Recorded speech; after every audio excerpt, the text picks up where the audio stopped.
Mimi jina langu Shabani Saidi Musa. Nimetokea kijiji cha Kaole hapa tulipo, na shughuli zangu kubwa ni za uvuvi. Shughuli zangu za uvuvi nimezianza mwaka 1975 mpaka sasa hivi nimeziacha 2020. Ni kipindi kirefu kidogo, chini ya miaka 20 mpaka 25 mpaka 30. Yaani kwa wastani katika maisha yangu yote haya unaponiona ndio shughuli zangu zaidi zilikuwa za uvuvi, ambazo mpaka sasa hivi nimeziacha kutokana na afya yangu kidogo imekuwa sio nzuri sana, lakini muda huu wote nilikuwa nafanya shughuli zangu za uvuvi. Kwa hiyo naendelea na shughuli zingine ndogo ndogo. Kwa jina naitwa Hadija Sefu, natokea Kaole, najishughulisha na ufugaji wa jongoo. Mimi napokaa na mazingira ya bahari, kwanza nipo karibu na bahari, na isitoshe watu wa humu pwani 90% kazi yetu ni baharini. Kuna ufugaji wa jongoo, kuna upandaji wa mwani na uvuvi na uokotaji wa tondo.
Moja 1975 nilipoanza, sawa, bahari ilikuwa kidogo ina neema, yani ina mapato zaidi. Samaki wengi wa aina tofauti tofauti, na sababu kuu ambazo zilifanya kipindi hicho samaki wawepo, nyenzo za kutumia sisi wavuvi huko bahari zilikuwa chache. Sasa kadiri tunavyokwenda, zana zinaongezeka za kisasa na samaki anapungua. Lakini papo hapo kama wana nyenzo hizo za kisasa, basi inaweza kia maisha yako yakabadilika kutokana na huo uvuvi. Yaani ukaondokana na zile nyenzo ambazo zilikuwa nazo nyuma za kizamani. Kwa jina naitwa Hussein Salum Sharifu, ni mkazi wa Kaole, na pirika zangu ni za uvuvi. Pirika zangu za uvuvi mpaka hivi sasa hivi tokea 96 mpaka hivi sasa hivi bado naendelea nazo. Na ndio shughuli yangu ambayo ninaoifanya mpaka wakati huu. Hapo awali kidogo palikuwa na neema kidogo. Ilikuwa mtu utakapoenda kazini kwenye shughuli zako za uvuvi, basi hata kurudi kwako na kwa uchukui muda, kutokana na vikilio unachokifuata kinakuwa hakikupi changamoto kubwa kukitafuta. Lakini wakati huu tulokopo nao, kwamba na hiyo unaweza ukakaa ni muda mwingi sana, ikiwezekana hata kulala kwa kusubiria kile unachokitafuta, na vile vile na ukaweza kurudi bila hata kukipata kwa mafanikio zaidi. Ukakipata ni kichache sana. Kwa hiyo bado kuna hali ngumu kwa wastani yani ya kiuvuvi.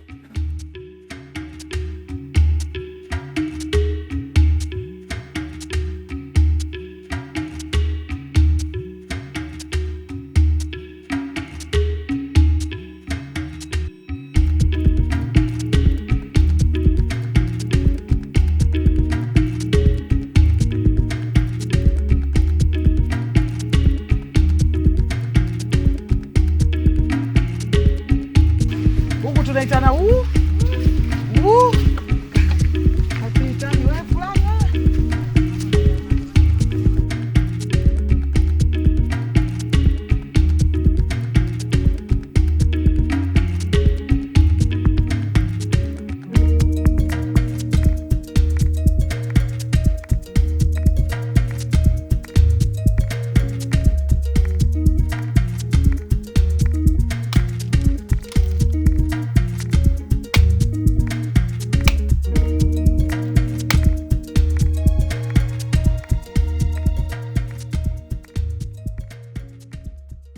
Kwa jina naitwa Bakia Abdalla Saidi, ni mkazi wa kitongoji cha Shauri Moyo Kaole, ambaye ninajishughulisha na ufugaji jongo bahari na pia ni mwokotaji wa tondo.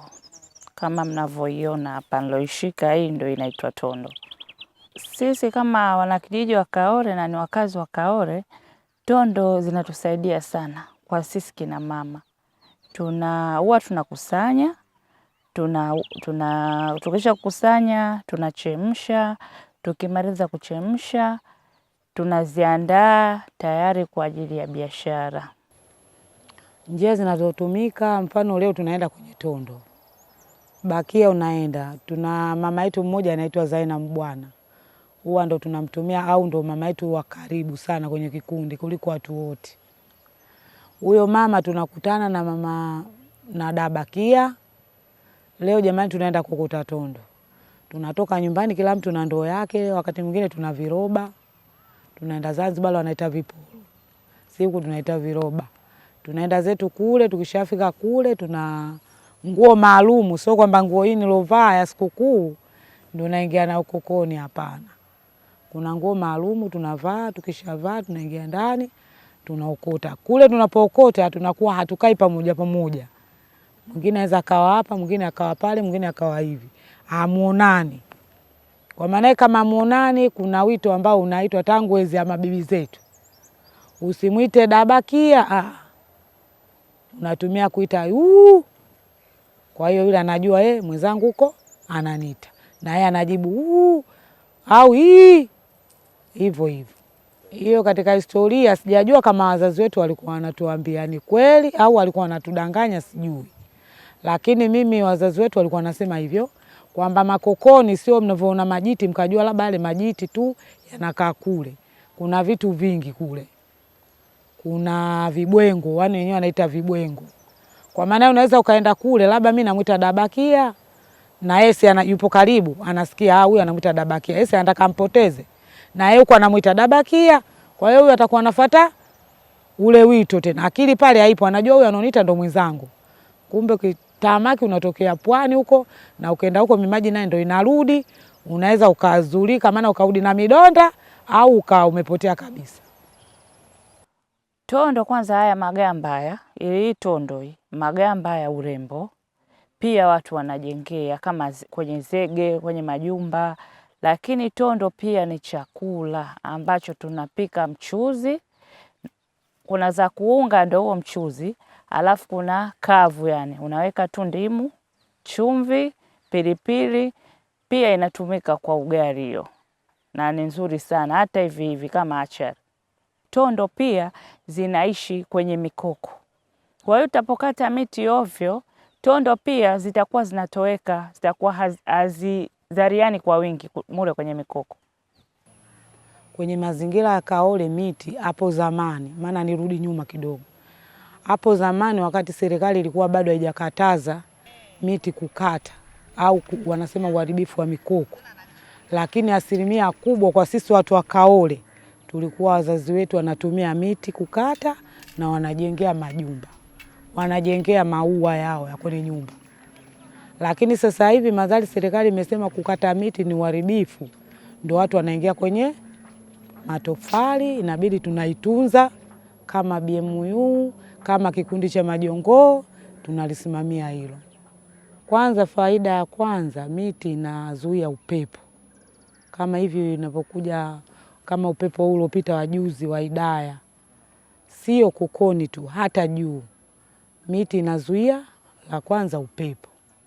La pili, miti ya mikoko samaki wenyewe ndo Taga kule, na ndio maana wanalipigia kelele msikate, msikate, msikate. Lakini kubwa ndio hilo, linazuia upepo na pia isitoshe linazalisha samaki.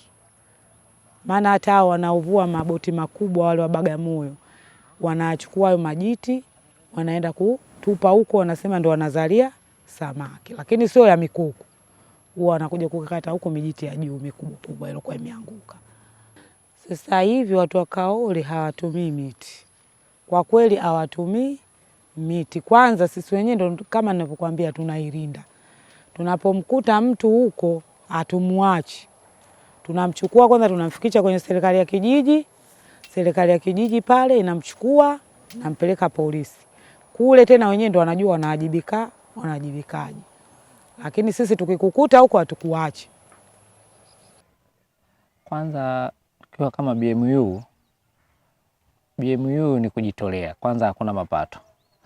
Kuona kwa nini tuendelee, ndio tukabuni mradi wa ufugaji jongo bahari. Kusudi wana kikundi wa BMU waweze kujipatia kipato. Kwa BMU tukaona kwa kulinda tu bahari bila kuwa tena mradi itakuwa kazi ngumu. Lakini tuweke na mradi ili tuwe karibu na ile bahari. Tukaweka kuweka kundi, tukakusanyana, tukajadili tunafanyaje. Tutengeneze kwanza vizimba. Vizimba hivyo tutajuaje? Tukatafuta mtaalamu akaja akatuelekeza. Alipotuelekeza tukaanza kutengeneza. Tulivyotengeneza tukaenda Zanzibar tukanunua vifaranga, tukaanza kuja kufuga. Sisi elimu tuliipata Zanzibar. Tulitoka tukaenda kujifunza Zanzibar. Na watu wa Zanzibar wakatoka wakaja kuangalia maeneo wapi panafaa kuanza hilo jambo letu.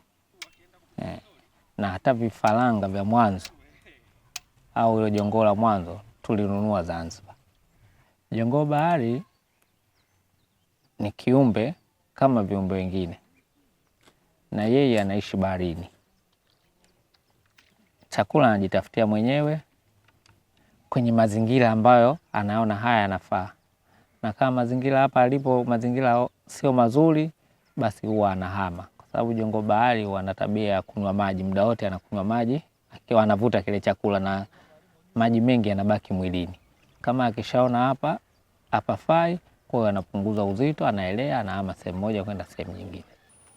Vizimba vile mara ya kwanza tulivyotengeneza, kwa sababu tulipata mfadhili au mdau alitusaidia kutununulia vyuma, alitununulia na neti zile. Alivyotununulia ndo tukaja tukatengeneza hivyo vizimba. Vizimba vile vinatengenezwa pembe 4. Vinatumia miti, vinatumia hizo chuma pamoja na nyavu, na kuna kamba zake. Mchakato wa kuzalisha jongo bahari kwanza kuanzia miezi 5 ndo anaanza kukomaa. Miezi 5, miezi 6 mpaka kufikia mwaka ndio unaweza ukavuna ukapata kubwa. Lakini mchakato wake wa kumwandaa lazima utafute eneo kwamba hapa jongo bahari wapo. Kuna viashiria. Kuna baadhi ya jongo wanaitwa jongo upele, ukiwakuta maeneo hayo unajua hapa jongo bahari. Hii aina ambayo ninaitaka mimi, mara nyingi jongo ambayo inaweza kutunzwa kwa faida, jongo mchanga au jongo maji. Kwa sababu aina zingine zote za jongo zote zinaishi maji mengi, hatuwezi kuzitunza huko. Kwa hiyo unaandaa vizimba, na vizimba vile mara nyingi lazima uwe na bomba za galvanize. Ukiwa uwezo mdogo kama sisi tulivyoanza, kwa uwezo wetu ulikuwa mdogo, tulitafuta baadhi ya galvanize na kuangalia na miti gani inaweza ikatupa support. Kwa hiyo tukawa tunatumia bomba za galvanize na miti. Mabwawa makubwa tunatumia kutengeneza kizimba kikubwa, yani zimba kubwa, kwa kutumia miti ya mikoko. Lakini hiyo miti ya mikoko hatukati tu ovyo ovyo. Tunatumia kwa kupluni. Tunaweza tukaenda kwenye mkoko mkubwa, tunaangalia hapa kuna miti kama mingapi au 6 au 4. Tunakata 2 au 1. Jongoo bahari sasa hivi ni mali kale, tofauti na zamani watu walikuwa wanachukulia kama kawaida. Mtu anafika anaokota, anafanya hivi. Sasa serikali imeona katika viumbe ambavyo vyenye hatari ya kupotea baharini ikiwemo jongoo bahari, ndiyo ilipotoa fursa hizo na kutoa vibali ya watu waanze kwa kulima au kufuga jongoo bahari. Faida zake na changamoto zake. Faida yake, ukiweza kulima jongoo bahari na kuitunza vizuri, kama Mungu atajalia, ukipata soko zuri, basi kipato kitaongezeka. Lakini kama ukishindwa kuwatunza na ukikubali changamoto zikukabili kwa wewe, utaona kama jambo la kawaida, basi utapata hasara, kwa sababu muda utapotea. Na issue kubwa ya jongoo bahari, ulinzi. Changamoto ni nyingi. Tukisema changamoto kwenye kitu ambacho kina faida, kilichokuwa na faida, changamoto hazikosi. Ndio kama hivyo, yani ulinzi tunaweza tukarinda, lakini kuna watu ambao wanatuzidi wenzetu, wana akili zaidi yetu. Kwa hiyo na sisi tunakuwa pale hatuna kama hizo kamera. Kwa hiyo ndio hivyo, hatuwezi kusema fulani anatuibia, hapana, lakini changamoto zipo. Siku za usoni mipango yetu, kwa sababu kwanza hadi sasa hivi tunaendelea kuboresha, hatujachoka, tunaendelea kuhamasishana, kupambana kusudi ule mradi usimame. Na nina imani kwa mwaka huu mpaka kufikia mwezi wa 10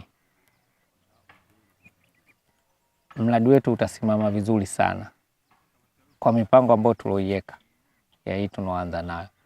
Kwa sababu kwa vile nyinyi mmekuja wadau, mnachukua maoni, na imani mtaona, sababu tutafika huko kwenye mabwawa, mtaona uhalisia ukoje, kusudi tujue. Na kilio chetu kikubwa sana fursa,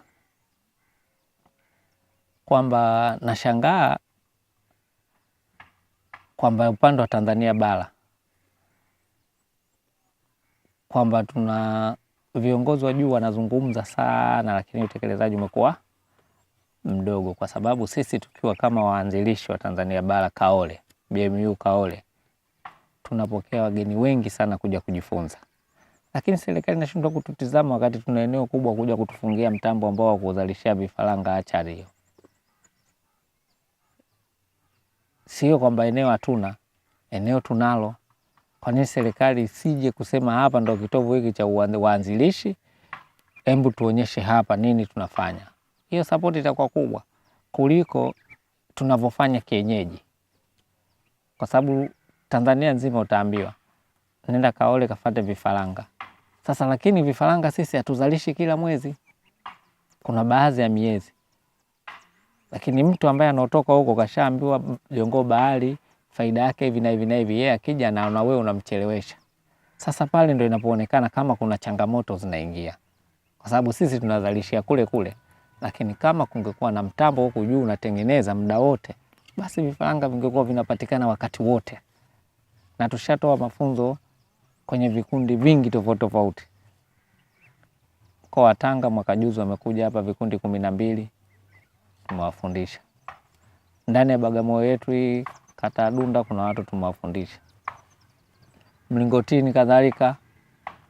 Na sisi eneo letu hapa ni zuri mno kwa ufugaji wa jongoo bahari kuliko maeneo yote kanda hii ya pwani au ya inayotuzunguka kuanzia Tanga mpaka Mtwara. Kwa sababu na kipato tunachokipata sisi Mtwara hawapati hivyo. Kipato tunachokipata sisi Tanga hawapati hivyo. Ufugaji jongoo bahari uendelee, yani uwe endelevu kama sisi tunavyopata kipato kupitia jongoo bahari, ambayo tunasomesha watoto wetu tukiwa kama sisi wanawake, kwa sababu tulikuwa tunaambiwa wanawake wa pwani hawajitumi, lakini sisi kama mama wa pwani sasa hivi hakuna mama ambaye unamkuta nyumbani amelala. Yani ikifika muda maji yametoka, wamama wanajituma, mwenye kwenda Tondo anaenda Tondo, mwenye kwenda kwenye ufugaji jongoo bahari anakwenda. Kwa hiyo sasa hivi hakuna wale wamama lele mama. Sasa hivi wamama wanajituma, yani tunaupiga mwingi kama mama yetu Samia Suluhu Hassan anavyopiga mwingi. Zamani ilikuwa hakuna zana haramu. Sasa kwa mabadiliko ya sasa hivi ya tabia ya nchi, imetokea kwamba uharibifu wa mazingira unaofanyika baharini mpaka samaki wamekuwa wamepotea kwa kiasi kikubwa. Sasa watu wafanyeje? Kwa hiyo samaki wakubwa wanavyokuja pwani kuja kutaga au kuzaa, kwa hiyo wale samaki wadogo wanakaa kwa muda kurudi bahari kuu. Sasa wanapokuwa wapo huku wakiwa wanakuwa, sasa jamii ambayo iko nje ya BMU ndio inapoharibu mazingira, kwa sababu wanavua uvuvi usiostahiki. Sana sana sasa hivi changamoto kubwa imekuwa kwenye kokoro. Tunaishukuru serikali kuhusu swala la mabomu. Sasa hivi kwa kanda yetu hii ya pwani bomu ulisikii, lakini shida kubwa inakuja ni ya kokoro. Hapo serikali haijatafuta mwarobaini wake. Kokoro manake kitaalamu kuna nyavu zile za makila ambazo ni ndogo sana, ambazo ndio zinazoharibu samaki hao wadogo wadogo wanapokuja kuzaliwa huku. Kwa hiyo wakija kuzaliwa huku, huwa samaki tabia yake huwa wanatembea kundi, hatembei mmoja mmoja samaki akiwa mdogo. Kwa hiyo wanapotembea kundi, sasa wao ndo wanapotumia na hizo nyavu ambazo ndogo zenye macho madogo, labda nusu nchi au robo nchi au nchi moja, ndio wanapofanyia uharibifu huo wa mazingira. Njia zile zina mabadiliko kidogo, sio sehemu kubwa sana. Yaani kwa sasa naweza kusema nyenzo ni zile zile, lakini zimeongezeka. Kwa mfano mathalan Kaole kulikuwa na wavuvi labda 10, lakini sasa hivi unakuta 40. Kuna nyenzo walikuwa wanatumia ambazo kwa wakati huo za kizamani, lakini sasa hivi zile zimetoweka kutokana na nini? Upungufu wa samaki baharini. Lakini nyenzo ni zile zile, nyavu zile zile, mishipi ile ile, madema ile ile, isipokuwa sasa kutokana zimeongezeka zile nyenzo, samaki amefanya kupungua. Tofauti na hii tulipokuwa sisi tumeanzia. Ukenda tu hapo mara moja saizi usharudi. Hakuna samaki yani cha kukera, lakini sasa vifaa, silaha zimekuwa nyingi kumtafuta samaki. Ndio uhaba, lakini nyenzo ni hizi, nyavu ni hizo hizo, madema ni hayo. Yani uwezi kusema kwamba wazee wetu walikuwa isipokuwa wao walikuwa wanavua kwa ufanisi kutokana na zile nyenzo zao. Samaki kule baharini wanazaliwa wengi na walikuwa hawapati shida. Ukenda tu wewe ukitega nyavu yako unapata samaki, unarudi kuja kuendelea na mambo yako mengine. Lakini kilichoumiza kikubwa kwamba nyenzo zimeongezeka. Kwa mfano kama alikuwa Kaole kuna wavuvi 10 wa madema, sasa hivi wako wavuvi 40 wa madema. Unaona hapo? Ndio kilichosababisha mpaka labda tu kazi yetu kuwa ngumu, kwamba nyenzo zimeongezeka tofauti na asili ya wazee wetu walikoanzia. Wakazi wa Kaole 90% ni watu wanaoshughulika na swala la bahari, na katika hao sio wote wanatumia nyenzo halali. Sawa, wapo ambao wanatumia nyenzo ambazo ziko tofauti, lakini pia bado tupo katika, naweza kusema ni harakati za kupigana nao vita zile nyenzo ambazo si halali, kama bomu, nyavu, kokoro. Mtu anatumia bomu, nyavu, kokoro kwa kujipatia kipato, lakini zile nyenzo anatumia kwa sio halali. Lakini wengi wao wanatumia katika mazingira halali kabisa, ambayo ya kuweza kutafuta riziki ili kuweza kupata kipato cha kuweza kulisha familia zao. Lakini bado changamoto bado ipo, kwa sababu wale ambao wanaotumia zana hizo kama kokoro, kwa maana wao hawakuja kuwa na nyenzo nyingine mbadala wengine, na wao bado wanapoa katika mazingira kutafuta maisha na kutafuta riziki kwa watoto wao na familia zao. Kwa maana kikubwa zaidi kwamba labda serikali pia iwaone pia hawa, ili kuweza kuwabadilishia nyenzo ambazo mbadala, ili wafanye kazi kwa uhalali na wao kufanya kazi kwa kiuhuru zaidi, kwa sababu wanafanya kazi hizo ni kwamba nao wanakuwa wanafanya kazi hali ya kuwa si salama zaidi, kwa sababu wanafanya kazi hali ya kuwa mtu ana wasiwasi kwamba sasa hivi baadaye naweza kukamatwa. lakini hawezi kuiacha kazi kutokana na familia. Anataka kuilisha familia yake. Unajua, katika pamoja na sasa hivi tunaweza kusema hali ngumu, lakini kipato bado kipo kulingana wakati. Na maana kutoka Januari mpaka Desemba kuna kipindi kigumu na kuna kipindi unaweza kikawa kina neema. Naona sio vipindi vyote kusema bahari kama hali ngumu samaki. Kwa mfano kama hii kipindi cha mwezi wa 5, wa 6, wa 7 kigumu, lakini kuanzia wa 8, wa 9, wa 10, wa 11, wa 12 kina neema. Kwa hiyo ni wakati tu vinapita, ndo kazi hizi mambo ya bahari yalivyo. Sio kama vile mfanyakazi wa mwisho wa mwezi tarehe 1, tarehe 15 au saa 6 anapokea. Hizi ni kazi zetu, ni za vipindi, lakini vipindi vyote havilingani. Kuna vipindi vya shida na kuna vipindi vya raha. Lakini sasa kingine pia cha kuongezea, unatakiwa zaidi, ukitaka kurudi katika system hiyo uende kisasa zaidi. Usirudi kule kama nilivyosema tulikotoka, utafeli. Umeona bwana? Na usijilazimisha, bwana sasa hivi samaki hakuna. Kweli wahalifu wapo, wanataka leo samaki wote waishe baharini, lakini kitu hakiwezekani. Kwa mfano ikiwemo kama upigaji wa bomu inaathiri, nyavu ndogo zinaathiri, lakini je, watu kazi zingine wanapata wapi? Unaona sasa. Kwa hiyo unajikuta kwamba kweli ushauri wangu kwamba labda yale ambayo tunaona kwamba yatatuathiri kwa vizazi vijavyo tuviache, ili kwa faida ya sisi tufanikiwe na hao wanaokuja wajukuu zetu wafanikiwe. Hiyo ndio msisitizo wangu mkubwa. Na serikali inajitahidi, na sisi ndio maana tunaimuunga ZBMU nini yote kwa serikali iko nyuma. Sisi ndio tunaona wahalifu, sisi tunaona wabomoaji, sisi ndio tunaona, kwa sababu ni jamii ambayo tunakaa nayo moja kwa moja. Unaona? Isipokuwa sasa kama mimi siwezi kusema wewe nafanya kitu fulani, namlinda kutokana na sengine hata kwa mjomba wangu, unaona hapo. Lakini wahalifu wanalindwa na sisi ambao tulizunguka jamii. Na tunapiga kelele sana, jamani, hii tustahimili hivyo, wajukuu zetu watakuja kukosa hivi vitu havikuti. Na kweli ndio maana nakwambia samaki sasa hivi baharini hawaishi, isipokuwa wanapungua na wanakwenda kwa wakati. Ukifika mwezi wa 12, wa kwanza, wa pili, wa tatu, hapa utasema samaki wengi baharini, ngoja upite huo, utasema hii sio kazi ya kufanya. Kikubwa mimi nilichokuwa na shauri serikali, kwanza watutafutie masoko ya nje. Humu ndani ya masoko yapo, lakini sio kivile. Kwa hiyo wao kama serikali wanatuona sisi wamama huku sasa hivi tunavyopambana pwani, kikubwa tutafutie masoko. Na pia tuongeze nguvu kutusapoti. Sisi kama kina mama, kina baba wapo, lakini waje watusapoti pia, watupe nguvu, wao ndo serikali huko. Kwa hiyo watuone sisi tupo tunapambana. Uzuri zaidi watu pia wanabadilika kutokana na hii hali ambayo, yani kama tunaenda na hii hali tulokuwa nayo. Tunaendana na hii hali tulokuwa nayo. Kwa sababu hata ukirudisha hiyo ya nyuma, sidhani kama utakuwa umefaulu jambo lako. Umeona bwana?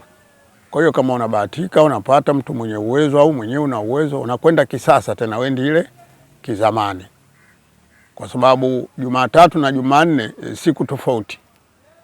Kwa hiyo kama mimi sasa hivi niko mfano 2024 nataka kurudi baharini, sirudi tena ile kizamani ya 2075 sijui 2000, sirudi.